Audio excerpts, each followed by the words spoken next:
Ever heard of aquatic exercises? If no, make sure to watch this video till the end to understand about it. At the end of this video, you would have a clear understanding about aquatic exercises and how it might help you, and you will also have a clarity whether you should consider aquatic exercises in your exercise regime or not.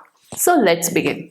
Friends, aquatic exercises are the kind of exercises which are done under an immersion pool or else water tanks, where the exercises range from all kind of movements, starting from range of motion activity to stretching exercises to strengthening exercises to cardiovascular endurance exercise. All the exercises that we generally do on our regular ground, when done in water, it gives extra benefits physiologically to your body, as well as it also helps you to achieve your fitness goals in a better way. That's why aquatic exercises are very good. Now, definitely you must have heard that swimming is such a good activity, such a good exercise for your health. Definitely, it's just because it's a type of an aquatic exercise which is loaded with lots of benefits of water itself. Now, what are the benefits of doing aquatic exercise? Definitely, aquatic exercise comes with a lot of benefits. The first benefit of doing aquatic exercise is it helps in improving the range of motion, which means when the water supports your body, you are able to move your joint or else your limb in a much more higher range compared to when it is done on the ground. It also provides resistance to your body whenever required. Water not only acts as an assistant to a movement, but it also helps you to give certain resistance in order to increase the strength of the desired muscle group. It facilitates the weight bearing. Now, weight bearing activities are basically the activities in which the use of body weight is done in order to gain the resistance which is required to achieve the fitness goal.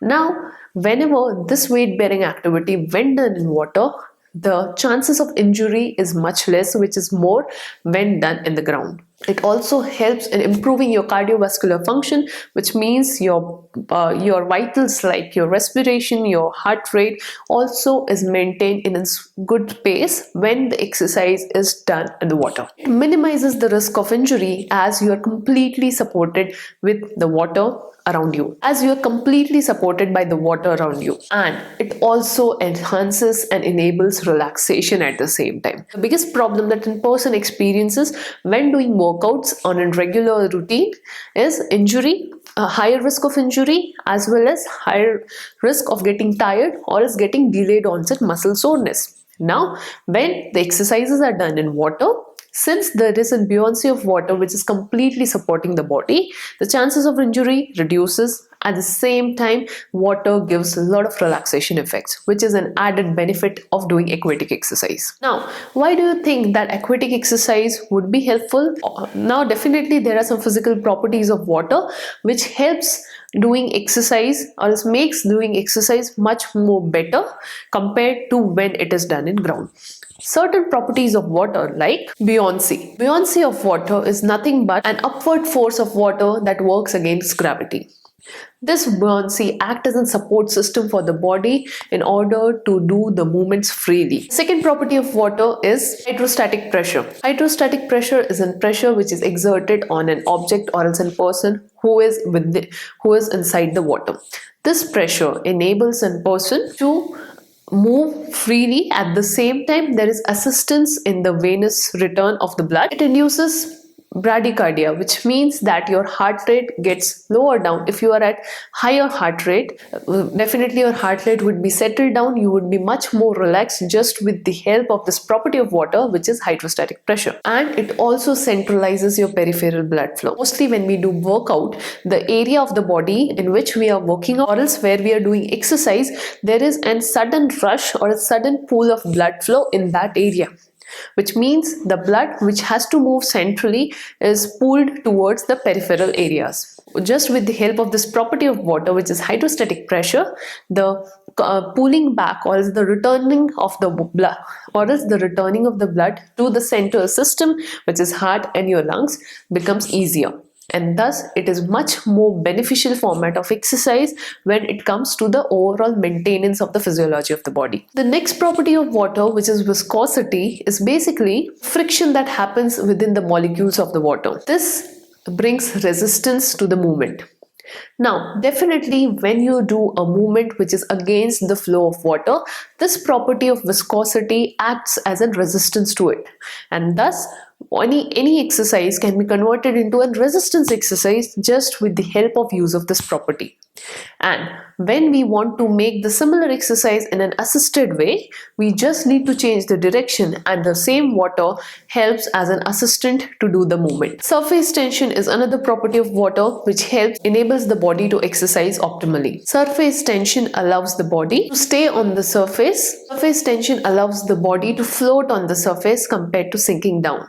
So whenever a body is left relaxed, the body can actually float just with the help of this property of water, which is surface tension. Hydromechanics is another property of water. Hydromechanics is nothing but the characteristics of water in motion, which means the speed can be altered, the velocity of the movement can be altered, the intensity of the movement can be altered, and basis of this alteration, different exercise goals can be achieved. As you increase the speed of your movement on the water, resistance to the motion can be increased. And whenever you reduce the speed, definitely the movement gets easier. Similarly, the repetitions at which you do the movement also plays a very crucial role. When repetition done at a slow pace, the movements are more easy to do. When the repetition is increased, the speed is increased, the movements gets harder and harder. So that is just because of the property of hydromechanics. Next is the thermodynamics. Definitely, the temperature at which the water is there while you are exercising plays a very crucial role in getting certain effects that you want to achieve following an exercise. Water retains heat 1,000 times more than air. Hence, whenever an exercise which is done in a warmer temperature, then the retaining of heat that is achieved on the body is much more higher compared to the exercises when done in a normal environment. That's the reason moist heat is always better over the dry heat. On basis of these following properties, different kind of exercise goals and exercise benefits can be achieved. But definitely there are few situations where aquatic exercises are not allowed or else should not be done. Even there should be certain precautions which should be maintained while doing exercises on water. If a person who needs to do exercise is having any kind of fear of water, if a person is suffering from neurological disorder, if a person has the history of getting seizures, if there is some cardiac issues, and if there is presence of some kind of small or open wounds, definitely the person needs to take precaution while doing exercises in aquatic environment. And there are few situations where aquatic exercises should not be done at all.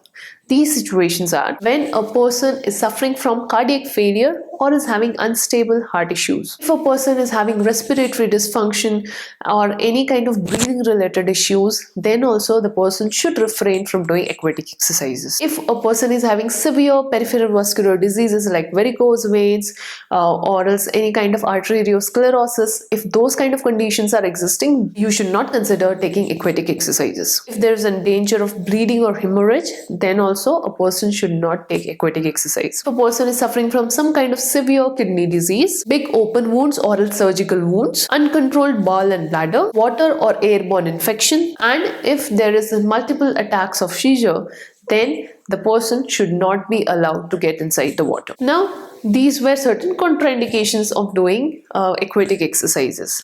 But what are different types of aquatic exercise that a person can do? As I mentioned earlier, you can do range of activities inside water. Not only just swimming is an only way of exercising in water. You can do normal gentle range of motion exercises. You can do stretches inside water. You can do strengthening exercises with the help of water, and even you can use certain tools to take the benefit of physical properties of water and get maximum output of your workouts. So friends, this was a video in order to help you understand more about aquatic exercises. Aquatic exercises, even though are not that popular, but are used very efficiently in rehabilitation setups and many a times for normal fitness regimes, especially in athletes. But Due to its expensiveness as well as lack of space, these are not very popular. But if you are having a swimming pool around, definitely consider doing your exercises within swimming pool in order to achieve better and efficient fitness results. Make sure before starting any of exercise, take the help of your instructor or else an exercise expert in order to understand what all exercises are good to start with and what all exercises you should avoid basis your current situation. As every exercise is not meant for everyone. Everybody needs a personalized exercise program basis their body requirements. So this was all about aquatic exercises. I hope you found this video helpful. If yes, make sure to like this video, share this video, and don't forget to subscribe to HealthQ channel. I'll see you in another video. Thank you.